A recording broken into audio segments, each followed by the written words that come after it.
Hi friends, இன்னைக்கு தமிழோட lunch box பார்த்துடலாம். காலையில் பிரேக்ஃபாஸ்ட் பார்த்தீங்கன்னா தோசையும் முள்ளங்கி சாம்பாரும். மதியான சாப்பாடுக்கு வெள்ளை சாப்பாடு முள்ளங்கி சாம்பார், பீட்ரூட் பொரியல்.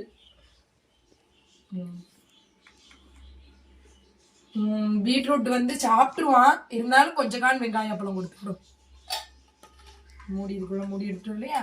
சரி. ஸ்நாக்ஸ்க்கு வந்து கோதுமை மாவு கேப்ப மாவு போட்டு ஒரு ரொட்டி மாதிரி பண்ணியாச்சு. சரி, அதில் என்ன கரிஞ்சி போய் இருக்கு, மறுபடியும் அதில் ஒரு பாதியை காணும். எலியில் கருமிட்டா எலிலாம் கருமில்ல, நான் தான் டேஸ்ட் பார்த்தேன். அதையும் விட்ற கிடையாது, லைட்டாக கடிச்சிட்டு லாப்புக்குன்னு. என்னது அப்போ ஒழுங்கா சொல்லுங்க. இப்போ நம்ம வீடியோ பிடிச்சிருந்துச்சுன்னா லைக் பண்ணுங்க, ஷேர் பண்ணுங்க, கமெண்ட் பண்ணுங்க, சப்ஸ்கிரைப் பண்ணுங்க. Bye friends. வெரி குட், கரெக்டாக சொல்கிறேன்.